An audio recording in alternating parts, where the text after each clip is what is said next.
L'histoire que tu t'apprêtes à entendre n'est ni un conte de fées, ni une légende lointaine. C'est le voyage réel, documenté et extraordinaire d'un homme qui a marché jusqu'aux confins de la terre, affronté la haine, la calomnie et l'isolement absolu, et pourtant a planté une graine qui allait changer l'histoire de l'Orient. Prépare-toi à rencontrer l'homme qui porta la croix au cœur de l'Empire mongol, défiant les frontières du monde connu et les limites de la résistance humaine. Jean de Montecorvino est né en 1247, dans la petite ville de Montecorvino Rovella, nichée dans les collines de la région de Campanie, dans le sud de l'Italie. Était une époque de grande et profonde transformation. L'Europe, qui pendant des siècles s'était tournée sur elle-même, commençait à éveiller au vaste et mystérieux monde au-delà de ses frontières. Les croisades avaient ouvert des routes vers le Moyen-Orient, et les récits des voyageurs et commerçants, qui revenaient avec des soies, des épices et des histoires d'immenses empires, enflammaient l'imagination d'une génération entière. Dans sa jeunesse, Jean ne semblait pas destiné à la vie religieuse. Il servit comme soldat et magistrat civil. Il connaissait la dure discipline des armes, le poids de l'armure et la complexité des lois des hommes. Il vit de près les luttes de pouvoir, les injustices des tribunaux et la fragilité de la paix construite par la force. Mais son cœur, inquiet et perspicace, aspirait à une justice plus grande et à une paix que les épées ne pourraient jamais conquérir. En 1280 à 33 ans, le même âge que celui où le Christ donna sa vie sur la croix, Jean prit une décision radicale. Il laissa derrière lui une carrière militaire prometteuse, abandonna les tribunaux et consacra entièrement sa vie à Dieu. Il entra dans l'ordre des frères mineurs, devenant un humble franciscain.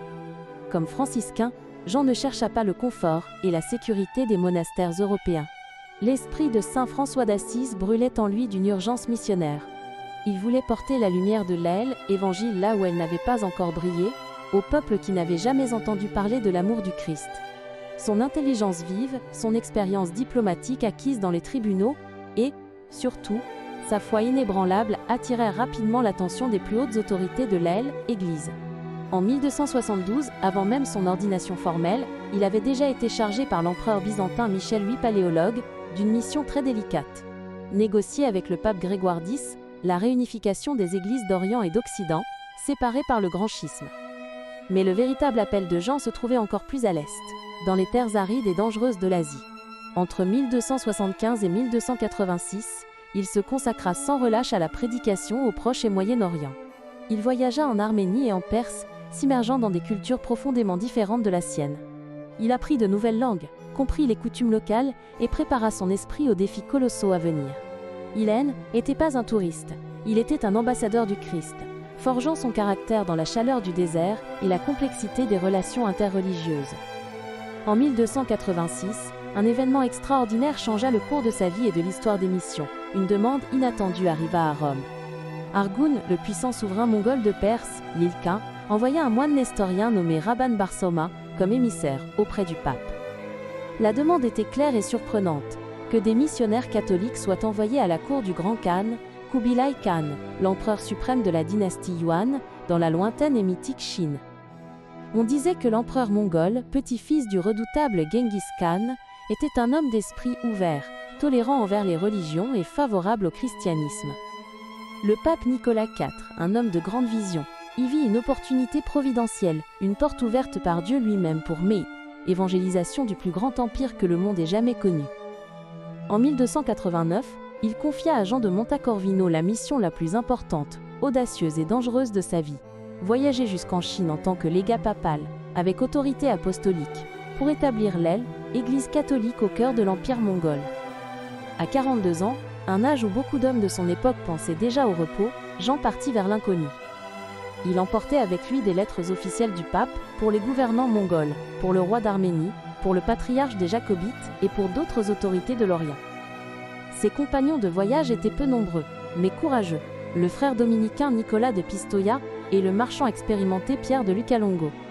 Le voyage fut épique, défiant les limites de la résistance humaine. Ils voyagèrent par terre à travers des montagnes traîtresses et des déserts impitoyables, jusqu'à Tabriz, en Perse, alors principale ville de l'Asie occidentale.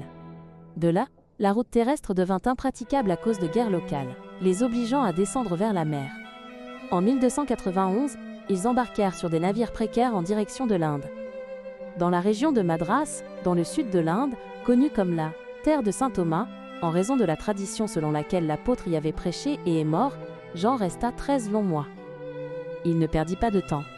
Il prêcha sans relâche et baptisa environ 100 personnes, établissant une petite communauté catholique. Mais l'Inde lui coûta aussi cher. Son fidèle compagnon, le frère dominicain Nicolas de Pistoia, tomba malade et mourut, laissant Jean encore plus seul dans sa mission. Depuis l'Inde, Jean écrivit des lettres à l'Europe, fournissant le premier récit détaillé et précis de la côte de Coromandel, réalisé par un Européen occidental. Ses descriptions géographiques et culturelles étaient inestimables, mais il ne pouvait pas s'attarder. Sa destination finale, la mission confiée par le pape, était la Chine. Voyageant de nouveau par mer, affrontant tempêtes et pirates, Jean arriva enfin à Cambalik, Pékin, en 1294. Il avait traversé le monde connu, un périple de 5 Andés, épreuves indescriptibles. Mais à son arrivée dans la capitale impériale, une nouvelle dévastatrice l'attendait. Kubilai Khan, l'empereur qui avait demandé les missionnaires et qui aurait pu être son grand protecteur, venait de mourir. Le trône du dragon appartenait désormais à son petit-fils, Temür Khan, l'empereur Chengzong. Temür Khan ne se convertit pas au christianisme, gardant les traditions de ses ancêtres. Cependant, il n'empêcha pas le travail de Jean. Au contraire, la sagesse, l'humilité et la profonde spiritualité du missionnaire franciscain gagnèrent rapidement la confiance et le respect du nouveau souverain mongol. Jean obtint la permission de prêcher et de établir dans la capitale. Il semblait que le chemin était enfin libre. Pourtant, la véritable opposition, la persécution la plus cruelle et douloureuse, ne vint ni de l'empereur païen, ni des moines bouddhistes ou des sages confucéens. Elle vint de ceux qui se disaient frères dans la foi. En Chine, une communauté établie de chrétiens nestoriens existait déjà.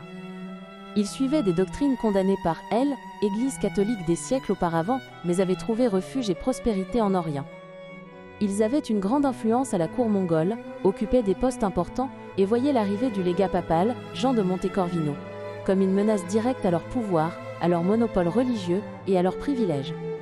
Et ici, l'histoire de Jean de Montecorvino nous enseigne une leçon profonde et douloureusement actuelle sur les défis que nous rencontrons à notre époque. Les nestoriens ne débattirent pas de théologie avec Jean, ils ne cherchèrent pas le dialogue ni la vérité. Ils utilisèrent l'arme des lâches, l'outil de ceux qui n'ont pas d'argument, la calomnie. Ils répandirent des rumeurs terribles et systématiques à la cour et dans la ville. Ils dirent que Jean n'était pas un véritable envoyé du pape, mais un imposteur, un espion dangereux envoyé par les puissances occidentales pour déstabiliser l'Empire. Pire encore, ils inventèrent une histoire macabre. Ils l'accusèrent d'avoir assassiné le véritable légat papal pendant le voyage, volant ses lettres de créance et les riches présents destinés à l'empereur.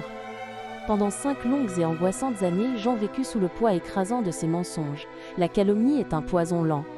Elle ronge la confiance, détruit les réputations et isole la victime. Jean fut maintes fois traîné devant les tribunaux locaux, subit des humiliations publiques indescriptibles et fit face à des menaces de mort constantes. Il était complètement seul, à des milliers de kilomètres de chez lui, sans avocat, sans le soutien de son ordre, sans personne pour le défendre devant une justice qui ne le comprenait pas. Pense à cela un instant, en ramenant cette réalité à nos jours. Combien de fois, dans nos propres vies, sommes-nous victimes de médisances malveillantes, de mensonges répandus sur les réseaux sociaux à la vitesse d'un clic, d'accusations injustes au travail, à l'école ou même au sein de nos communautés. La diffamation moderne, le cancel, est une douleur profonde qui isole, déprime et souvent détruit des vies entières. Nous vivons à une époque de désinformation où la vérité semble compter moins que le récit qui suscite le plus d'indignation. Comment Jean de Montecorvino réagit-il à cette tempête de haine et de mensonges? Il ne répondit pas par la haine, il ne se livra pas au désespoir ni à l'amertume. Il n'abandonna pas sa mission, ne fuyant pas vers la sécurité de l'Europe. Il choisit le chemin le plus difficile, celui des saints. Il continua à travailler, en silence, avec une intégrité absolue et une foi inébranlable. Il savait que la vérité est fille du temps et que Dieu est le juge suprême. Tandis que les calomnies bouillonnaient autour de lui, il construisait des relations sincères, apprenait la langue locale complexe et se concentrait sur ce qui comptait vraiment, le service aux plus démunis et la prédication de l'Évangile par l'exemple de sa propre vie. Sa résilience n'était pas passivité, était une force active, fondée sur la certitude de son innocence et la confiance en la providence divine. Finalement, la lumière de la vérité dissipa les ténèbres du mensonge. La machination malveillante des nestoriens fut découverte. Une personne impliquée dans les calomnies, touchée par le remords ou pressée par les circonstances, confessa la vérité aux autorités. L'empereur mongol, Temür Khan, qui observait déjà la conduite irréprochable de Jean, reconnut publiquement l'innocence et la droiture du missionnaire. Avec la justice implacable des Mongols, l'empereur bannit les faux accusateurs et leurs familles de la région. La patience, l'intégrité et la foi de Jean avaient vaincu la malice. Libéré des chaînes des fausses accusations, le travail de Jean fleurit de manière extraordinaire et sans précédent. L'empereur, désormais protecteur déclaré, lui accorda faveur et liberté totale d'action. En 1299, Jean construisit la première église catholique à Pékin, un jalon historique monumental. En 1305, avec le soutien impérial, il bâtit une seconde église, stratégiquement située juste en face du palais de l'empereur, avec des ateliers et des logements pour 200 personnes. Mais Jean n'était pas seulement un bâtisseur de pierres et de bois, il était un bâtisseur des âmes, un véritable père spirituel. Il vit la misère autour de lui et agit. Il racheta la liberté d'environ 150 garçons, fils de parents païens vivant dans une extrême pauvreté, âgés de 7 à 11 ans. Il les sauva de l'esclavage et de la misère, les hébergea, les nourrit et les instruisit. Il leur enseigna le latin et le grec, leur transmit la foi catholique et forma un magnifique chœur qui chantait les psaumes et hymnes de l'Église. Le chant pur et angélique de ses enfants résonnait dans les rues de Pékin et enchantait l'empereur lui-même, qui ouvrait souvent les fenêtres de son palais pour les écouter. Pour atteindre vraiment le cœur du peuple et de l'élite, Jean savait qu'il devait parler leur langue. Avec un effort intellectuel herculéen, il apprit la langue ouïghour, largement utilisée par la classe dominante mongole dans la Chine de la dynastie Yuan. Il ne s'arrêta pas là. Il traduisit le Nouveau Testament et les psaumes dans cette langue, rendant la parole de Dieu accessible et compréhensible à ceux qu'il était venu servir. Il adapta la liturgie, enseigna le chant grégorien et prépara le terrain pour que la foi prenne racine profondément dans la culture locale. Les fruits de son travail furent abondants. Jusqu'en 1305, Jean avait baptisé environ 6000 personnes. Parmi ses convertis les plus remarquables et influents se trouvait le prince Georges, un chef de la tribu des Ongutes. Le prince Georges, qui auparavant suivait le nestorianisme, embrassa la foi catholique avec ferveur, reçut les ordres mineurs et amena une grande partie de son peuple à Église. Il construisit même une belle église dans sa capitale, qu'il appela Église romaine. La conversion du prince Georges fut un triomphe monumental pour la mission de Jean. Pendant 11 longues années, Jean travailla complètement seul dans l'immensité de la Chine. Dans ses lettres émouvantes envoyées au pape et à ses frères franciscains, il exprimait la profonde nostalgie de la communion fraternelle, le poids de la solitude et l'immensité de la tâche qui l'attendait. « Je suis vieux et grisonnant », écrivait-il, plus à cause du travail et des tribulations que de l'âge. Enfin, en 1304, ses prières furent exaucées. Le frère allemand Arnould de Cologne arriva à Pékin pour l'aider, apportant soulagement et renouvelant ses forces. Les nouvelles du succès incroyable et presque incroyable de Jean arrivèrent enfin à Rome. Le pape Clément V fut émerveillé par les récits de milliers de baptêmes, d'églises construites et de conversions de princes. En reconnaissance de son travail héroïque, en 1307, le pape prit une décision historique. Il nomma Jean de Montecorvino premier archevêque de Pékin, Cambalique, et lui conféra le titre de Convimus Archiepiscopus, archevêque en chef de tous les territoires du domaine mongol. Pour le consacrer et établir une hiérarchie ecclésiastique formelle en Chine, le pape envoya 7 évêques franciscains. Le voyage restait cependant un test de survie.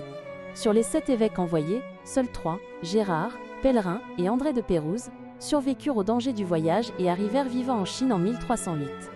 Ils consacrèrent Jean archevêque avec grande solennité, établissant officiellement la présence institutionnelle de l'Église catholique en Extrême-Orient.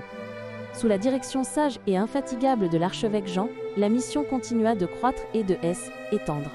De nouvelles églises et missions furent fondées, non seulement dans la capitale Pékin, mais aussi dans la ville portuaire importante de Zhaïtong, aujourd'hui Quanzhou, qui devint une diocèse suffragante.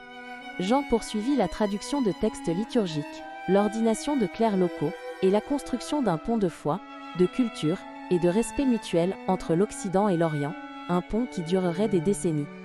Jean de Montecorvino remit son âme à Dieu à Pékin, vers l'année 1328, à l'âge de 81 ans.